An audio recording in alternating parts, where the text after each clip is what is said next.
Na aula de hoje, você vai aprender sobre dois biomas brasileiros que são extremamente importantes, né, assim como os outros, e que têm características muito peculiares. Então, olha só.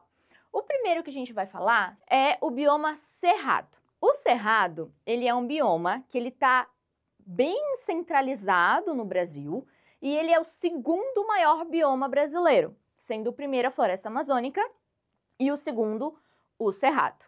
Mas ele não é único e exclusivamente do Brasil, ele também é dividido aí por outros dois países, como o Paraguai e a Bolívia. Então não é exclusivo do Brasil, mas a gente divide aí com os nossos vizinhos esse bioma.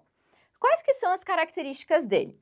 Muitas pessoas falam que ele é como se fosse a savana brasileira, porque ele vai ter uma característica bem única relacionada à sua flora e à sua fauna. Então é bem interessante a gente entender as grandes diferenças entre os biomas que você vai ver na aula de hoje. Porque, apesar de parecerem ter muitas semelhanças, eles têm muitas diferenças. Então é bem interessante a gente conhecer esses dois nessa aula para saber aí quais são as principais diferenças. Bom, o que a gente vai encontrar nesse bioma? A gente vai encontrar uma grande área onde ele vai ter uma divisão ali com os outros biomas. Então, ele meio que divide, né, espaço com todos os outros biomas. Pelo fato de ele estar centralizado no Brasil, ele se encontra com os outros biomas. Então, a gente vai ter ali uma troca, né? Principalmente entre espécies de vegetação. Então, a gente consegue ver essa troca. E também de animais. Então, alguns animais transitam entre os biomas, né? E acaba que o Cerrado, pelo fato de encontrar com todos os outros, tem bastante dessa troca e essa transição entre esses biomas. Bom, o clima do Cerrado é tropical sazonal. O que é isso? Vamos entender.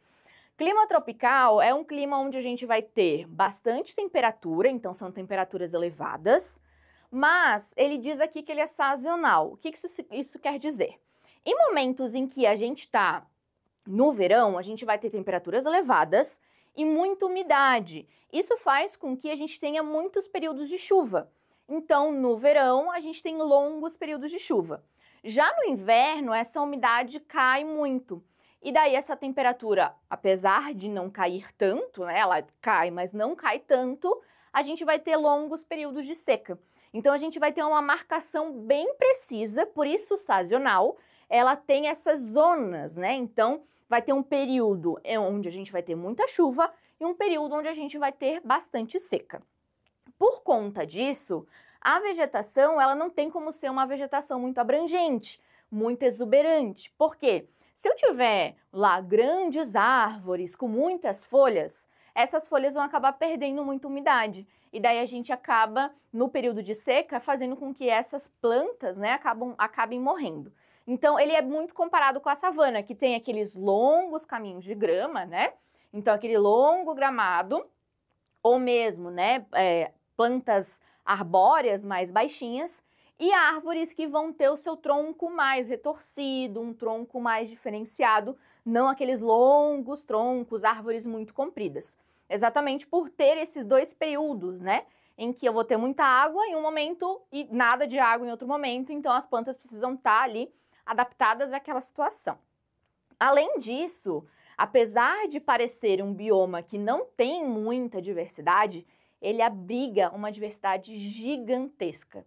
Então, o bioma Cerrado, ele tem tanta biodiversidade que ele está sendo muito estudado e explorado. Por quê? Duas coisas. Primeiro, ele tem uma biodiversidade infinita e linda. São espécies bonitas, são espécies que são muito chamativas e atraentes para os olhos humanos. E acaba que a gente tem ali uma caça, né? Uma caça muito grande em relação a esses animais. Além disso, pelo fato de nós não termos muitas árvores, não vai acontecer um grande desmatamento. Sendo assim, a pecuária e o agro acabam utilizando muito esses espaços, pelo fato de ser mais fácil, entre aspas, né? Para eles conseguirem fazer campo, por exemplo. Então, é muito mais fácil para as indústrias, para o agronegócio, fazer ali grandes campos ou mesmo pasto, né, para o gado.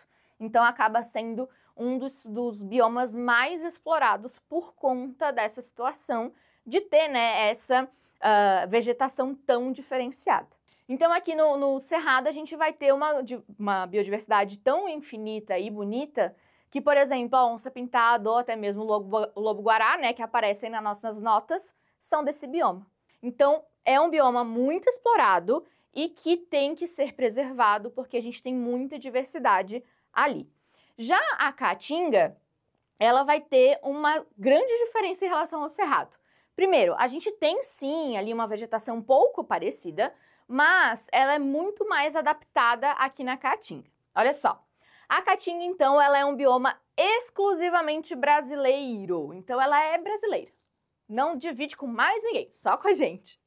E daí ela vai pegar, né, muitos estados do Nordeste, como Piauí, Maranhão. Então, a gente vai ter muito dessa parte Nordeste com esse bioma. O clima lá é semiárido. O que isso quer dizer? Eu não vou ter longos períodos de chuva, eu vou ter mais períodos de seca. Isso faz com que as espécies de fauna e flora sejam adaptadas. O que seria ser adaptado?